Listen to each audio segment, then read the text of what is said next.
សូមជម្រាបសួរពុកម៉ែបងប្អូនទាំងអស់គ្នាបាទថ្ងៃនេះនាំអារម្មណ៍បងប្អូនមកស្ដាប់ពាក់ព័ន្ធពីអត្ថប្រយោជន៍ផ្កាលាវអាវ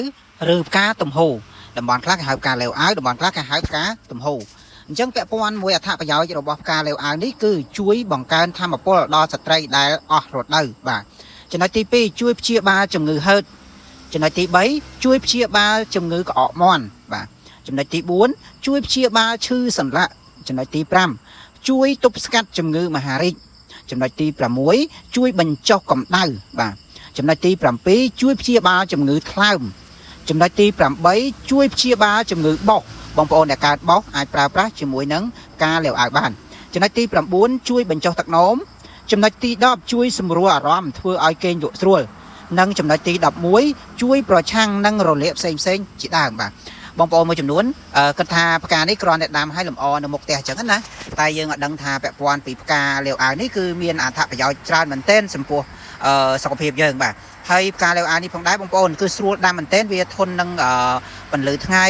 ហើយក៏វាមិនថាវាត្រូវការទឹកច្រើនទេបងប្អូនហើយវិធីធ្វើអត់ពិបាកទេបងប្អូនយកដាំទឹកហូបគ្រប់មុខណាបាទបើសិនជាបងប្អូនដែលមានបញ្ហាកាពះពោះវៀនរ៉ាំរ៉ៃអាឡែស្លាកឈឺចង្កេះឈឺខ្នងឈឺឆ្អឹងជំនី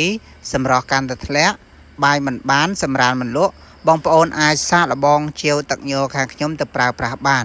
ដោយសារតែទឹកញ័រខាងខ្ញុំធ្វើពីញ័រដុះនៅធម្មជាតិពិតហើយខ្ញុំធ្វើដោយមិនដាក់ស្ករដោយមិនដាក់ទឹកឃ្មុំសម្រាប់បងប្អូនអ្នកដែលគាត់ទឹកនោមផ្អែមក៏អាចប្រើប្រាស់បានដែរហើយសម្រាប់បងប្អូនដែលគាត់ចង់បានទឹកញ័រដែលលាយទឹកឃ្មុំក៏មានទឹកញ័រដែលលាយស្រាក៏មានទឹកញ័រដែលលាយជាមួយនឹងស្ករក៏មានអញ្ចឹងខ្ញុំធ្វើគ្រប់តម្រូវការរបស់ពុកម៉ែបងប្អូនអ្នកដែលគាត់ចង់ប្រើប្រាស់បងប្អូនដឹងស្រាប់ហើយថាការប្រើទឹកញ័រគឺជួយយើងតាំងពីសក់ក្បាលដល់ចុងជើងហើយការប្រើទឹកញ័រនេះដែរគឺជួយបានន័យថាបញ្ជាអាយុយើងបងប្អូនមួយចំនួនគាត់ឈឺនេះឈឺនោះដល់ពេលយើងប្រើទឹកញ័រគឺ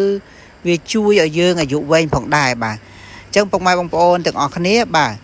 បើចង់បានអាចតាក់ទងមកខាងខ្ញុំតាមរយៈលេខទូរស័ព្ទ085 81 91 63នោះគឺជាលេខ Telegram របស់ខ្ញុំឬក៏បងប្អូនចូលទៅក្នុង account TikTok របស់ខ្ញុំចុចកន្លែង call ទៅគឺឃើញលេខរបស់ខ្ញុំហើយលេខមួយនោះក៏ខ្ញុំមាន Telegram ដែរណាបងប្អូនណាជាចុងក្រោយខ្ញុំសូមអរគុណដល់ពុកម៉ែបងប្អូនដែលតែងតែគាំទ្រវីដេអូខ្ញុំកន្លងមកនិងជាការលើកទឹកចិត្តសូមបងប្អូនជួយ copy link ម្នាក់មួយ share ម្នាក់មួយ